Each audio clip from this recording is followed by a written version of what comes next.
کے ساتھ ہو، آپ کے ساتھ بھی ہو۔ انجیل مقدس لوکا کے مطابق۔ اے خدا تیری تقدیر ہو۔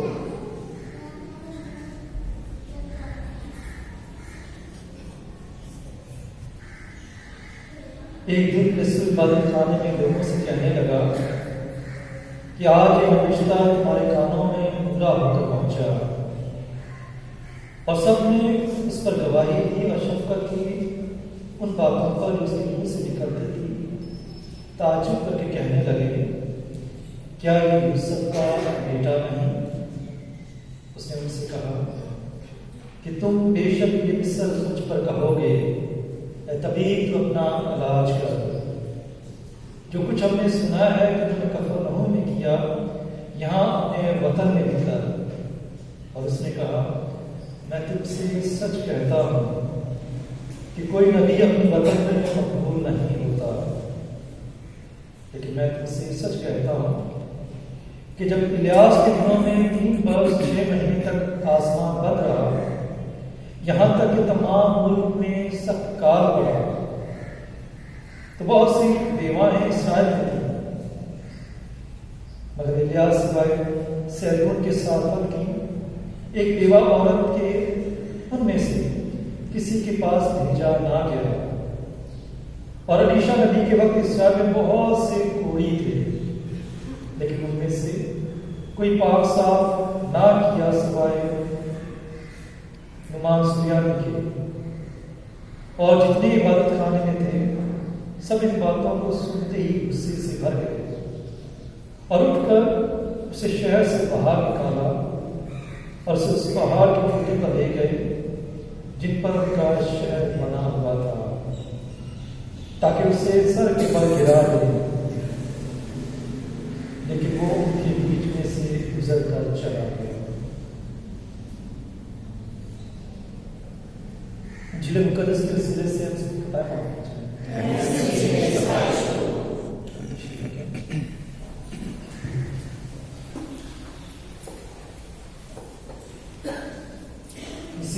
میرے عزیز بھائیوں بہنوں پیارے بچوں اور بزرگوں، آج کے دن ہم پاک کیتھولک کلیسیا کے ساتھ مل کر اپنے لطوری سال کے چوتھے اتوار میں داخل ہوتے ہوئے خدا کے کلام کو سنتے ہیں۔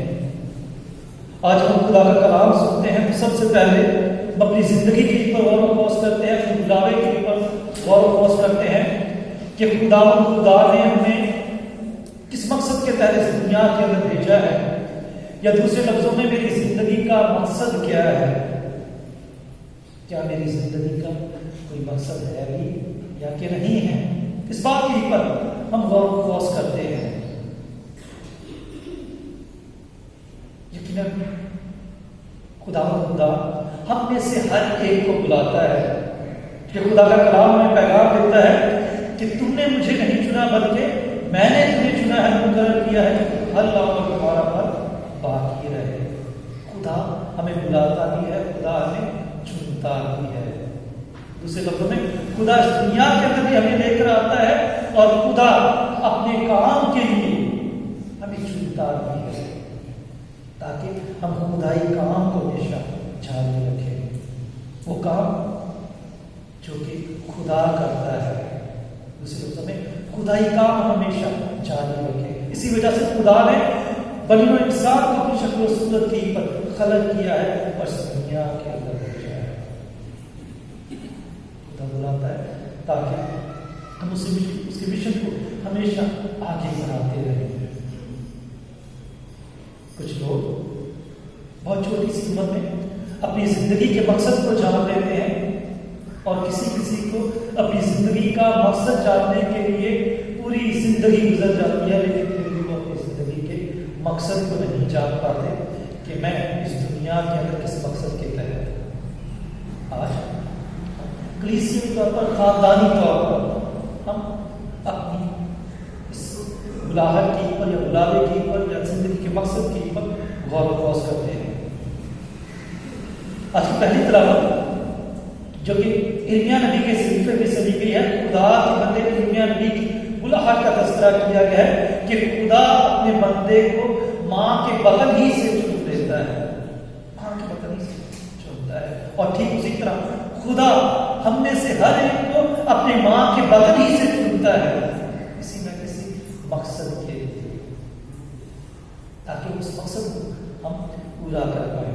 یاد رکھیے گا، خدا کا بندہ ارمیا نبی یا انبیاء کبریٰ میں سے ایک ہے یا بڑے نبیوں میں سے ایک ہے، علامات کے ذریعے سے، نشانات کے ذریعے سے خدا کے کلام کا پرچار کرتا ہے یا گفتگو بھی کرتا ہے، لیکن جب علامات کے ذریعے سے یا نشانات کے ذریعے سے خدا کا کلام لوگوں تک پہنچاتا ہے تو سننے والے جو ہیں وہ بھی حیران اور پریشان ہو جاتے ہیں۔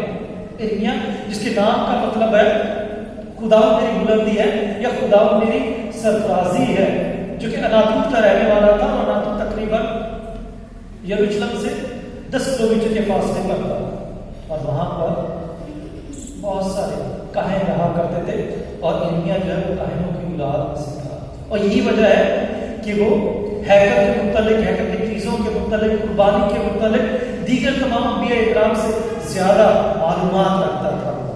وہ دیکھتا تھا کہ کس طرح سے لوگ آتے ہیں، خدا کی بندگی کرتے ہیں، کیا وہ صاف دلی کے ساتھ کر رہے ہیں یا دکھاوے کی بندگی کر رہے ہیں۔ وہ ہر چیز کو نوٹ کیا کرتا تھا، اور نوٹ کرنے کے بعد وہ انہیں آئینہ بھی دکھاتا تھا۔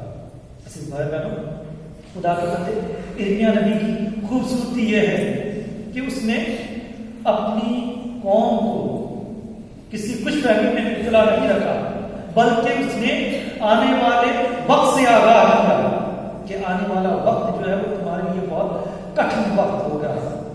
کیوں کہتا ہے؟ کیونکہ وہ لوگوں کو دیکھتا ہے، دکھاوے کی عبادت کرتے ہیں، لوگوں کے ساتھ ظلم و ستم کرتے ہیں، ناانصافی کرتے ہیں، ان تمام تر چیزوں کو دیکھنے کے بعد وہ انہیں یہ پیغام دیتا ہے کہ آنے والا وقت تمہارے لیے مشکل ترین وقت ہوگا، جب تم اسیری میں چلے جاؤ گے، غلامی میں چلے جاؤ گے، اور یہ وقت تمہارے لیے اتنا اچھا نہیں ہوگا۔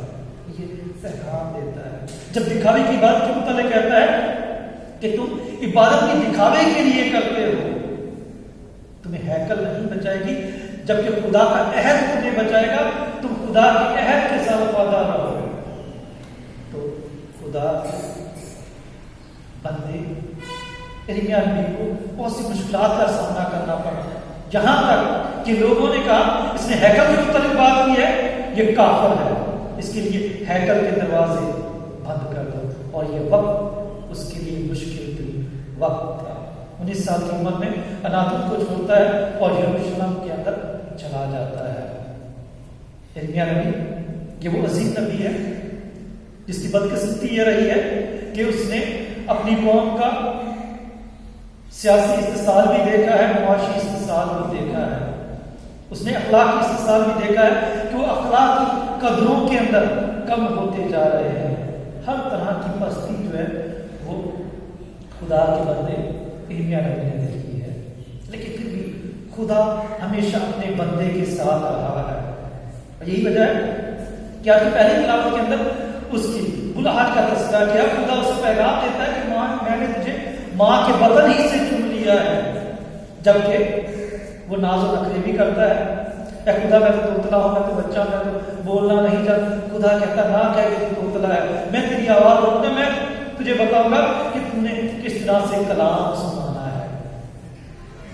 یہاں تک خدا اسے حوصلہ دیتا ہے اور کہتا ہے کہ میں تجھے ایک دیوار بنا دوں گا، میں تجھے لوہا بنا دوں گا، میں تجھے پیتل بنا دوں گا، تجھے ڈرنے کی، خوف کھانے کی ضرورت نہیں ہے، میں تیری طاقت، میں تیری قوت بن جاؤں گا۔ دوسرے لفظوں میں خدا اسے یہ پیغام دیتا ہے کہ میں تیرے ساتھ، گھبرانے کی ضرورت نہیں، ڈرنے کی ضرورت نہیں ہے۔ خدا کے کلام کا وعدہ ہے کہ میں دنیا کے شروع سے لے کر آخر تک ہر روز میں تمہارے ساتھ، خدا ساتھ ساتھ رہتا ہے۔ خدا اپنی چنی ہوئی قوم کے ساتھ بھی رہا ہے۔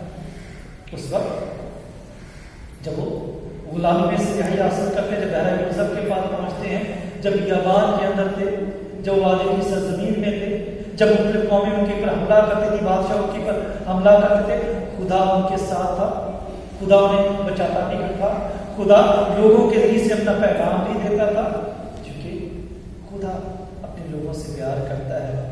اس کا وعدہ ہے کہ میں دنیا کے شروع سے لے کر آخر تک ہر روز میں تمہارے ساتھ اور آج خدا اپنے بندے ارمیا کو کہتا ہے کہ میں تیرے ساتھ ہوں، ڈرنے کی خوف آنے کی ضرورت نہیں، میں تیری طاقت بنوں گا، میں تیری قوت بنوں گا، میں تجھے سرفرازی عطا کروں گا، ڈرنے کی ضرورت نہیں ہے جبکہ تو میرا کلام سنا۔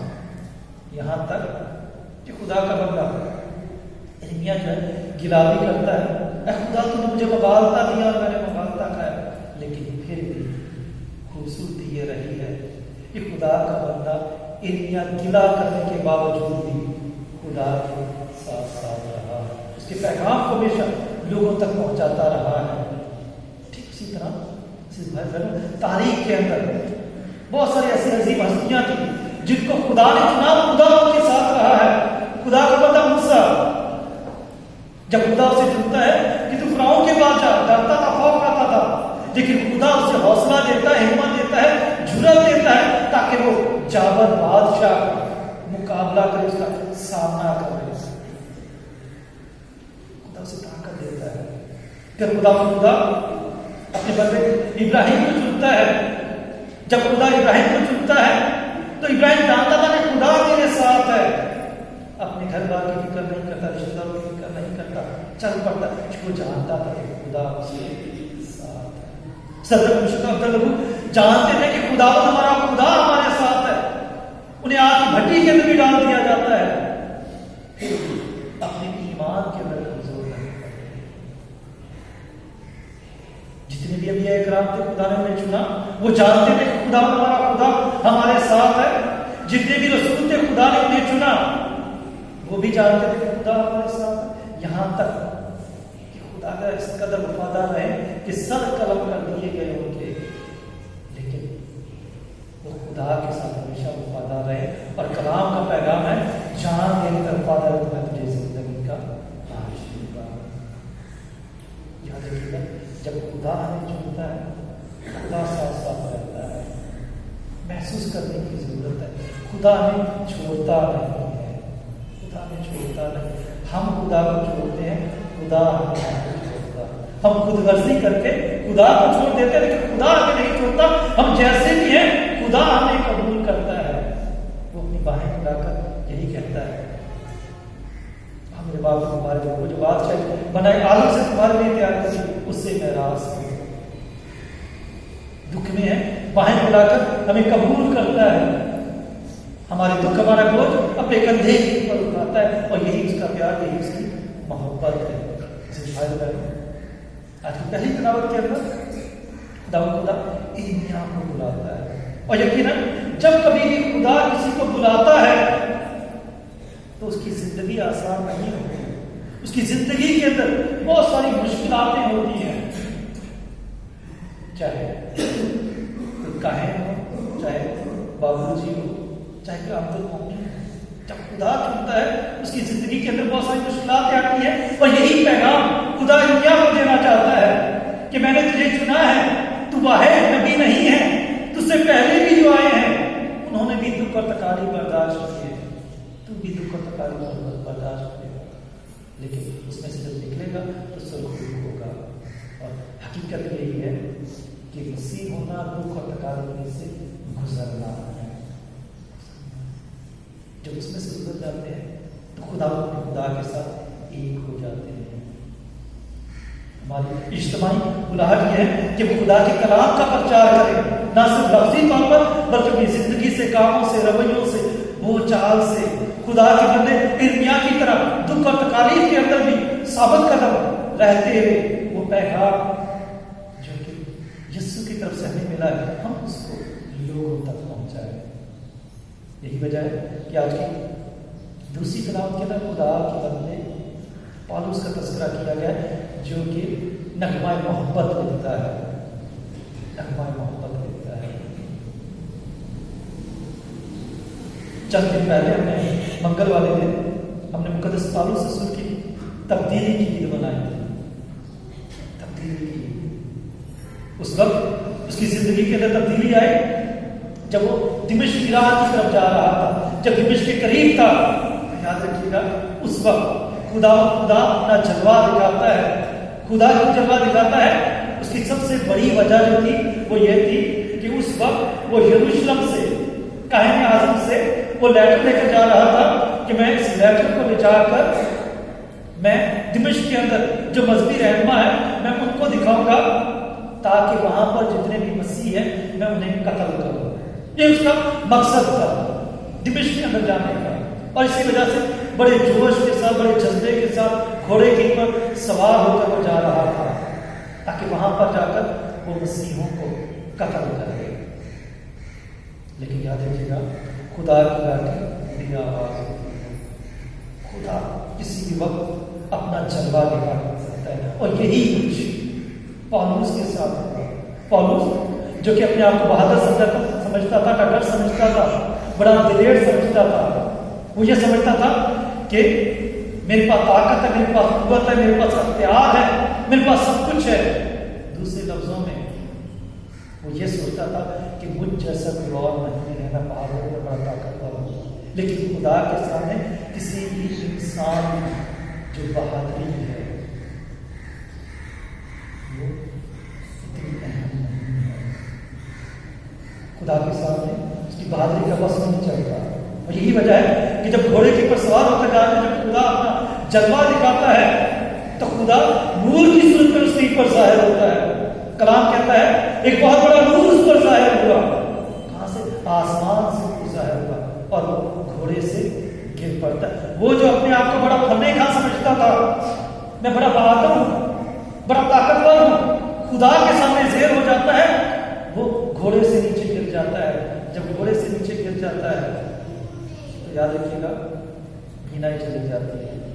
میں کہہ رہا تھا خدا کی لاٹھی بے آواز ہے, لاٹھی بے آواز. اور یہ حقیقت ہے.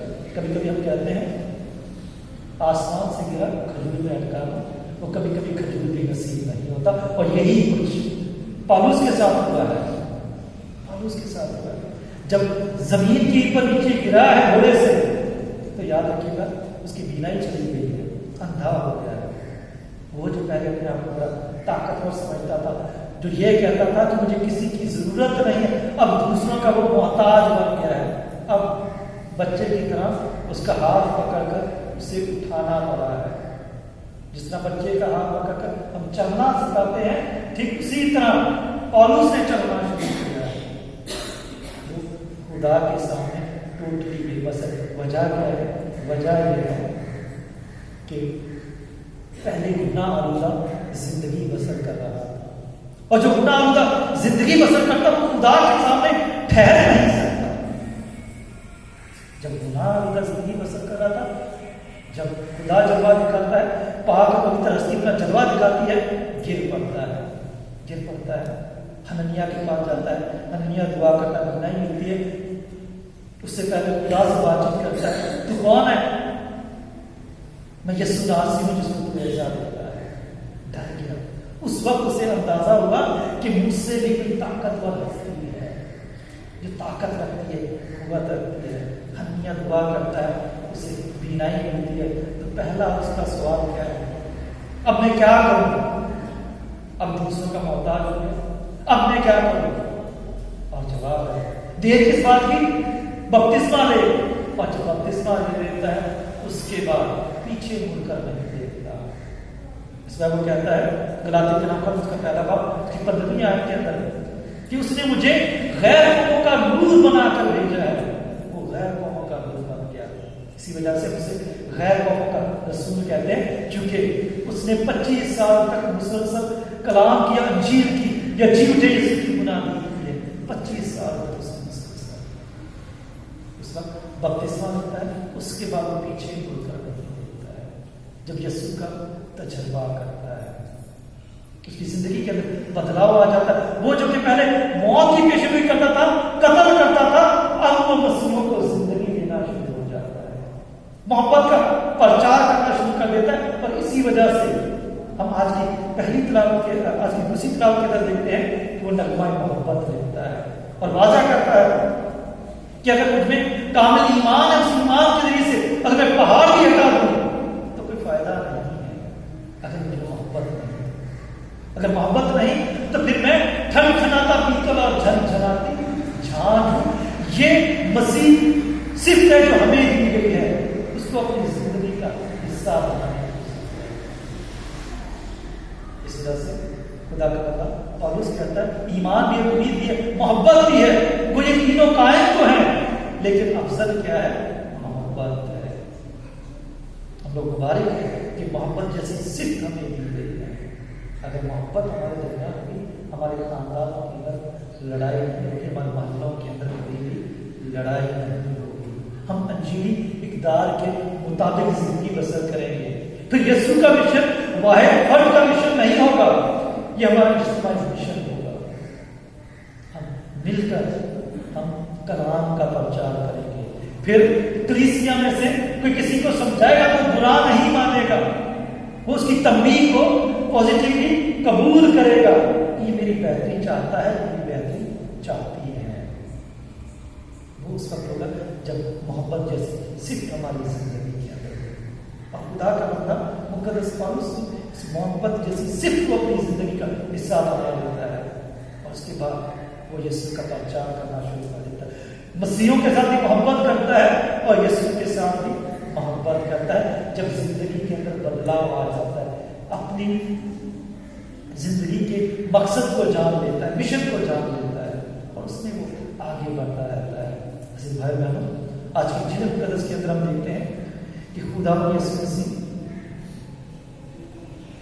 کلام کا پرچار کر رہے ہیں یا اپنے مشن کو جاری رکھیں، لیکن لوگ اسے قبول نہیں کرتے۔ ان کے لیے وہ صرف اور صرف بڑائی کا بیٹا، یوسف کا بیٹا ہے، کہ یہ یوسف کا بیٹا نہیں ہے۔ اسی وجہ سے یسوع جب خدمت کا آغاز کرتا ہے تو بہت سارے لوگ اسے رد کرتے ہیں، یہاں تک کہ جب یسوع انسان بن کر آتا ہے تو اس وقت سے لوگ اس کے خلاف ہو گئے تھے، اسے رد کرنا شروع کر دیتے ہیں۔ جب وہ انسان بن کر دنیا کے اندر آیا تو سب سے پہلے ہیرودیس بادشاہ نے اسے رد کیا۔ وہ کبھی نہیں چاہتا تھا کہ میرے مد مقابل کوئی اور بادشاہ ہو، اسی وجہ سے اسے قتل کروانا چاہتا تھا۔ بہت سارے بچوں کو اس نے قتل کیا۔ سب سے پہلے ہیرودیس نے یسوع کو رد کیا۔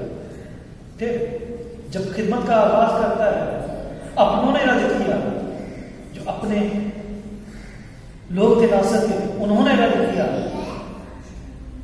تعلیمات کو نہیں سنا۔ پھر عبادت صاحب میں تعلیم دیتا تھا تو وہ مذہبی رہنماؤں کے لیے پریشانی کا سبب بن گیا، مذہبی رہنماؤں نے رد کیا اسے۔ جب وہ سبت کے لیے شفا دیتا تھا، اعتراض کرتے تھے 6 دن ہے ان میں تو کر، یہ 7ویں دن یہ کام نہ کیا کر۔ بدروؤں کو نکالتا تھا، اعتراض کرتے تھے یہ تو بلزبول کی مدد سے کرتا ہے۔